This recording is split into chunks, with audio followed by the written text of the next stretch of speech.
Hello everyone, welcome to city talks 139. ముందుగా మన ఛానల్ని ఫస్ట్ టైం చూస్తున్న వాళ్ళు సబ్స్క్రైబ్ చేసుకోవడం మర్చిపోకండి. అలాగే వీడియోని లైక్ చేసి షేర్ చేయండి. ఈరోజు నేను ఒక స్పెషల్ రెసిపీ తోటి మీ ముందుకు వచ్చానండి. అదేంటో కాదు, పల్లెటూరు స్టైల్లో చాలా టేస్టీగా అలాగే చాలా సింపుల్గా చేసుకోగలిగిన టమాటో మెంతి కర్రీ.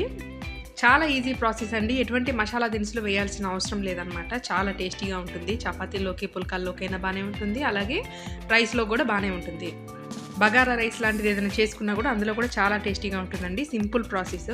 ఇక్కడ ముందైతే నేను ఐరన్ కడాయి తీసుకున్నానండి. అందులో ఒక 2 స్పూన్స్ ఆయిల్ వేసుకొని కొద్దిగా ఆయిల్ హీట్ అయిన తర్వాత అందులో తాలింపు గింజలు వేసుకున్నానండి. ఇందులోనే మినపప్పు, జీలకర్ర, ఆవాలు ఇవన్నీ కూడా ఉన్నాయన్నమాట. తర్వాత అది వేగినాక అందులో కరివేపాకు వేసుకొని అలాగే ఒక 2 పచ్చిమిర్చి అండి బాగా సన్నగా కట్ చేసి వేయించుకోవాలి.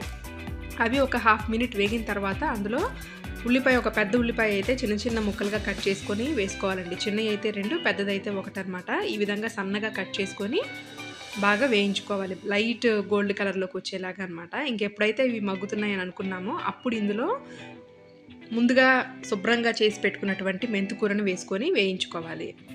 ఇక్కడ నేను 2 కట్టలు మెంతాకు తీసుకున్నానండి. కాడలు రాకుండా వేసుకోవాలి.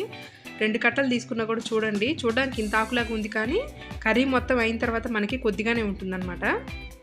ఇక్కడ చూస్తున్నారు కదా, ఇందులో వాటర్ కంటెంట్ అంతా కూడా ఎవాపరేట్ అయిపోయేలాగా మనము మూత పెట్టేసుకొని మగ్గనిచ్చుకోవాలి.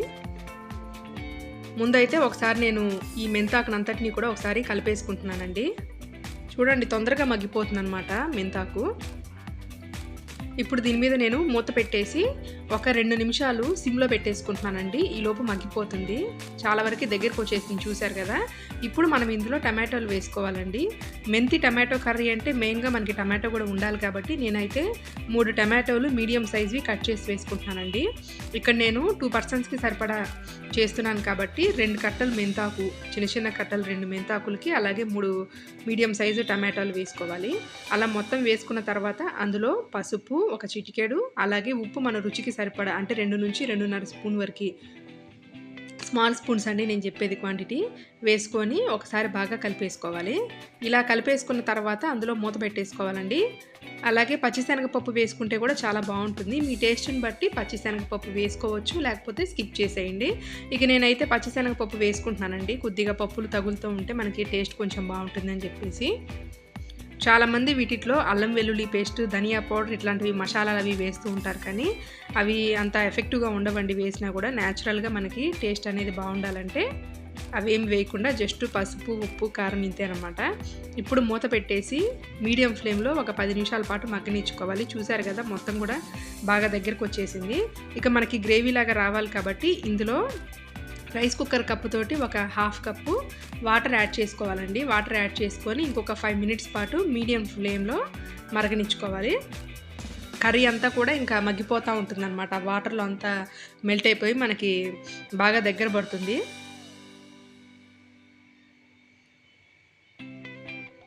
చూసారు కదా, ఇక్కడ ఆయిల్ అంతా కూడా కొద్దిగా పైకి వస్తుందండి. ఇప్పుడు ఇందులో మనం కారం యాడ్ చేసుకోవాలి.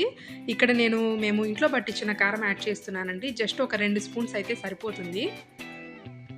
కొద్దిగా కారం ఎక్కువ తినే వాళ్ళైతే 3 స్పూన్ల వరకైనా యాడ్ చేసుకోవచ్చు. మేము ఎప్పుడైనా సరే సాంబార్ కారం అనేది ఇంట్లోనే పట్టించుకుంటామండి. చూసారు కదా, కారం రంగు కూడా 1 ఇయర్ అవుతుందన్నమాట ఇది పట్టించి, అయినా కూడా ఇప్పటికీ బాగా రెడ్ కలర్లో ఉంది. ఇక్కడ నేను మీకు ఒక చిన్న టిప్ అయితే చెప్పాలనుకుంటున్నానండి. గొడ్డు కారం కానీ సాంబార్ కారం కానీ మీరు పట్టించుకున్న తర్వాత బయట పెడితే 1 మంత్లోనే బ్లాక్గా కొద్దిగా కలర్ షేడ్ అయిపోతుందండి. అలా కాకుండా మీరు ఫ్రిడ్జ్లో పెట్టుకొని అవసరమైనప్పుడు యూజ్ చేసుకోవచ్చు అనమాట. ఫ్రిడ్జ్లో పెట్టుకుంటే కలర్ అనేది పాడవకుండా ఉంటుంది.